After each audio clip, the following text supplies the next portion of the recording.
நாமத்தினாலே உங்களுக்கு அன்பின் வாழ்த்துதல். என் தேவன் நல்லவராயிருக்கிறார். அன்பு பிள்ளைகளே, தேவன் இன்றைக்கும் உங்களுக்கு ஒரு நன்மை செய்வார். ஒரு மகிமையான அற்புதங்களை செய்கிற நல்ல ஆண்டவராய் இருக்கிறார். உங்களோட வாழ்க்கையில பெரிய மாற்றங்கள், பெரிய ஆசீர்வாதங்களை தேவன் கொடுக்க இன்றைக்கும் அவர் மகா மேன்மை உள்ள கடவுளாய் இருக்கிறார். நம்மளுக்கு ஆசீர்வாதத்தை கொடுப்பதற்காகவே நம்முடைய ஆண்டவர் இந்த பூலகத்திற்கு தம்மை தாழ்த்தி மனித ரூபம் எடுத்து மனித சாயலானார் என்று சொல்லி பார்க்கிறோம். கர்த்தருடைய பிள்ளைகளே, கர்த்தர் நமக்கு எப்பவுமே ஆசீர்வாதங்களை கொடுக்கிறவர் அல்லவா? நம்முடைய தேவைகளை பார்த்து நம்முடைய தெய்வம் பெரியவர் அல்லவா? நம்மோடு கூட இருந்து நம்முடைய வாழ்க்கையில பிரதான மாற்றங்களை கொடுத்து நம்மை சரித்திரத்தில் சான்று பகிர்கிறவரா தேவன் என்னையும் உங்களையும் மாற்ற இன்றைக்கும் மகிமை உள்ள கடவுளாய் இருக்கிறார். இந்த நாளிலும் இந்த காலையிலே நீங்கள் எதிர்பார்க்கிற வண்ணமாய் தேவன் உங்களோடு பேச போகிறார். தேவனுடைய வார்த்தைக்கு நாங்கள் செவிசாய்ப்போமா? நாங்கள் அப்போஸ்தலர் நடவடிக்கைகள் 27வது அதிகாரம் 24வது வசனம் இப்படியாய் சொல்லுகிறது. பவுலே, பயப்படாதே, நீ ராயனுக்கு முன்பாக நிற்க வேண்டும். இதோ உன்னோடு கூட யாத்திரை பண்ணுகிற யாவரையும் தேவன் உனக்கு தயவு பண்ணினார் என்றான் என்று சொல்லப்படுகிறது. அன்பு பிள்ளைகளே, தேவன் இந்த இடத்திலே அருமையாய் பவுலை தைரியப்படுத்துகிறார். பவுல் என்கிற மனிதரை குறித்து உங்களுக்கு தெரியும். இவர் கமாலியலுக்கு கீழ் கல்வி கற்று ஒரு பெரிய சிறந்த கல்விமான், ஒரு பெரிய பண்டிதர் என்று கூட நாம் சொல்ல முடியலாம். இவர் ஒரு மிகவும் வைராக்கியமான ஒரு ஜூத குலத்தை சேர்ந்தவர். ஆண்டவருக்கு வைராக்கியத்தோடு செயல்பட்ட ஒரு தேவ மனிதர். தேவன் அவரை சந்தித்தார். தேவன் அவருடைய வாழ்க்கையில பெரிய காரியங்களை செய்தார். அவருடைய வாழ்க்கையிலே பட்டணங்கள் தோறும் அவருடைய பணிகளிலே தேவன் நடக்க வேண்டிய சில காரியங்களை குறித்து பவுலோடு பேசிக் கொண்டிருக்கிறார். இப்பொழுது ஒரு கப்பல் பிரயாணத்தை மேற்கொள்கிறார்கள். அந்த கப்பல் மிகவும் சேதப்படத்தக்கதாய் அந்த காற்றும் அலைகளும் கொந்தளிப்புகளும் அங்கே படகிலே மிக வருத்தத்தை உண்டாக்கினது. அந்த இடத்தில் எல்லாரும் பயந்து போய் இருக்கிற பொழுது பவுல் எழுந்து நின்று திடன் சொல்லி தைரியப்படுத்தினார். ஆண்டவர் பவுலுக்கு கொடுத்த வார்த்தை தான் அவ்வளவு பிரச்சனையின் நடுவிலும் தைரியமாய் நிற்க பவுலை வைத்தது. அந்த இடத்திலே பவுலுடைய வாழ்க்கையிலே அவர் ராயனுக்கு முன்பதாக நிற்க வேண்டும் என்பது தேவனுடைய தீர்மானம். எனவே அவர் தைரியம் கொள்ளுகிறார். தேவன் என்னை குறித்த இடத்தில் குறித்த நேரத்தில் அவர் கொண்டு போய் சேர்ப்பார். அந்த இடத்தில் நான் தேவனுடைய வார்த்தையை சொல்ல வேண்டும். ராயனுக்கு நான் தேவனுடைய காரியங்களை பேச வேண்டும். எனவே தேவன் இந்த கடல் பயணத்தில் என்னை இந்த இடத்தில் கைவிடப் போகிறது இல்லை. நான் இந்த இடத்தில் மரித்துவிடப் போகிறது இல்லை. எனக்கு தேவன் அற்புதம் செய்வார் என்ற நம்பிக்கையோடு இருக்கிற பொழுது நான் வார்த்தை இப்படியாய் சொல்லுகிறது. தேவன் அவருக்கு என்ன செய்தார்? அந்த இடத்தில் இருக்கிற விமத்தில் தயவை உண்டு பண்ணினார் என்று சொல்லப்படுகிறது. அன்பு பிள்ளை, இந்த வாழ்க்கையில நானும் நீங்களும் நினைக்கலாம், சில வேளையில நாங்க நினைக்கிற வண்ணம் அது நடக்காமல் போகும். நம்முடைய வாழ்க்கையில நாங்க எண்ணுகிற மாதிரி சில நேரத்துல அது எப்பவுமே இருந்தது இல்லைங்க. கடவுள் எதை நினைக்கிறாரோ, கடவுள் நம் வாழ்க்கையில் என்ன நோக்கம் வைத்துகிறாரோ அந்த பாதையின் வழியாய்த்தான் நானும் நீங்களும் பயணிக்கப்படுகிறோம், பயணித்துக் கொண்டே இருக்கிறோம். இன்றைக்கும் பவுலுடைய வாழ்க்கை எங்களுக்கு ஒரு பெரிய உதாரணமாய் இருக்கிறது. அவர் ஆண்டவரை எதிர்த்த நாட்கள் இருக்கிறது.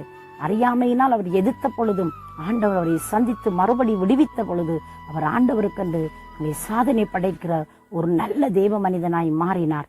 அந்த மனிதனை வந்த ஆபத்துக்கள், வந்த நிந்தனைகள், அங்கே கல்லறிந்து அவன் செத்து போய் விட்டான் என்று சொல்லி அவரை போட்ட பொழுதும் அவர் எழுந்திருந்து தேவனுடைய திருப்பணியை சரியாக செய்து முடித்தார் என்று சொல்லி சரித்திரத்தில் நாங்கள் பார்க்கிறோம். இன்றைக்கு பவுலுக்கு ஆண்டவர் தாமே தைரிய கொடுக்கும்படியான வார்த்தையை அனுப்புகிறார். நான் உனக்கு தயவு பண்ணுவேன். நீங்க பாருங்களேன், அங்கே மெலித்தா தீவிலே போய் அவர்கள் அங்கே தங்கி இருந்து குளிருக்கு நெருப்பை மூட்டி அங்கே இருக்கிற பொழுது விறகெடுக்க போன பொழுது விறகிலே இருந்த அந்த விறகுக்குள் இருந்த பாம்பு அவரை கடித்தது. அவ்வளவு மனிதர்கள் மத்தியிலும், அத்தனை பேர் பயணித்தவர்கள் மத்தியிலும் பவுலுக்கு மட்டும் பாம்பு கடித்தது. தேவன் பவுலை அந்த இடத்திலிருந்து அவ்வளவு மகிமையாய் விடுவித்தார் என்பதை மற்றவர்களும் பவுலும் உணர்ந்து கொள்ளும்படியாய் மகிமையான அற்புதம் செய்தார். அந்த பாம்பு கடித்து அவன் செத்து போய் விடுவான் என்று எல்லாரும் எதிர்பார்த்து கொண்டிருக்கிற பொழுது ஆண்டவர் அதிலிருந்து தப்புவித்து அங்கே தீயிலே உதறினார். அந்த பாம்பு செத்து போனது என்று பார்க்கிறோம். தேவனுடைய பிள்ளைக்கு எதிராய் எது வந்தாலும் தேவன் சும்மா இருக்க மாட்டார். தேவன் பார்த்து கொண்டிருக்க மாட்டார். இறங்கி வந்து அவர்களுக்காய் அற்புதம் செய்கிறவராய் இருக்கிறார்.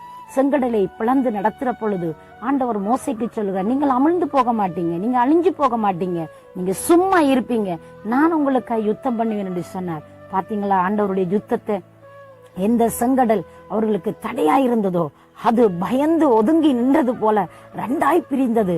மக்கள் மகிமையாய் வெற்றி களிப்போடு ஆடலோடு பாடலோடு அந்த இடத்தில் இருந்து அவர்கள் கடந்து செல்கிறார் என்று சொல்லி நாங்கள் பார்க்கிறோம். அன்பு பிள்ளைகளே, அந்த ஆண்டவர் அங்கே எந்த செங்கடல் வழிவிட்டு கொடுத்ததோ அதே செங்கடல் எதிரி படைக்கு புதைகுழியாய் மாறி ஒரு ஈயக்குண்டு அமிழ்ந்தது போல அவர்கள் எல்லாரும் அமிழ்ந்து அழிந்து போனார்கள். ஆனால் தேவஜனமோ பாடி புகழ்ந்து கர்த்தரை மகிமைப்படுத்தி கொண்டு கடந்து போனது.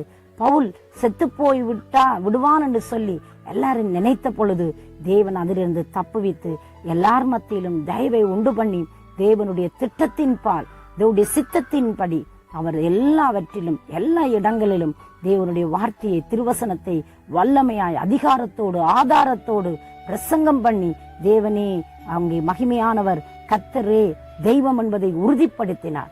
தேவன் சொன்ன வார்த்தைகள் ஒன்றும் வெறுமனையாகல, அவர் வாக்கினால் சொன்னதை கரத்தினால் நிறைவேற்றுகிற கடவுளாயிருக்கிறார். பவுலின் கையினால் தேவன் விசுவசித்த அற்புதங்களை செய்தார் என்று அப்போஸ்தலர் நடவடிக்கைகளிலே நாங்கள் படிக்கிறோமே. அன்பு பிள்ளைகளே, இன்றைக்கும் பவுலுக்கு தயவுண்டு பண்ணி பவுலுடைய வாழ்க்கையிலே தேவன் வைத்ததான திட்டத்தை அவர் நிறைவேற்றி முடித்தது போல இன்றைக்கும் தேவன் அற்புதம் செய்ய வல்லவராயிருக்கிறார். அவரை நோக்கி பார்க்க எத்தனை பேர் ஆயத்தமாயிருக்கிறீங்க? உங்களுக்கு எந்த இடத்தில் தயவு வேண்டும், எந்த இடத்தில் இரக்கம் வேண்டும், எந்த இடத்தில் சுகம் வேண்டும், எந்த இடத்தில் பலன் வேணும், தேவன் உங்களை கொண்டு செய்யும் காரியமளவு உங்களை கைவிட மாட்டார். உங்களுக்கு எப்பவுமே தேவன் அதிசயங்களை அற்புதங்களை செய்கிறவராயிருக்கிறார். அவர் சொன்னதை செய்கிறவர், செய்கிறதையே சொல்லுவார். அவர் சொன்னதுதான். அன்பு பிள்ளையே, காற்றையும் கடலையும் அதட்டினவர், அவைகளை எல்லாம் அமைதிப்படுத்தின ஆண்டவர் இன்றைக்கு உங்களோட வாழ்க்கையில வல்லமை உள்ளவராய் இருந்து அவர் விடுதலை கொடுக்க வல்லவராயிருக்கிறார். அவரை நோக்கி பார்க்கிறீங்களா? அவரை நோக்கி பார்க்கிற பொழுது தேவன் அற்புதத்தையும் அதிசயத்தையும் செய்து உங்களை கனம் பண்ணுவார். நான் உங்களுக்காக ஜெபிக்கட்டுமா? எங்களை நேசிக்கிற சர்வ வல்லமை உள்ள நல்ல ஆண்டவரே, இயேசுவின் நாமத்தினாலே உங்களுடைய பிள்ளைகள் உண்மை பார்க்கிறார்கள். எந்த இடத்தில் தயவு இரக்கம் தேவை என்று நிற்கிறாங்களோ அப்பா, நீங்க உதவி செய்யுங்க. ஒரு ஆண்டவரே அற்புதத்தை செய்து உங்களுடைய மக்களை கனம் பண்ணி காத்துக்கொள்ளுங்க.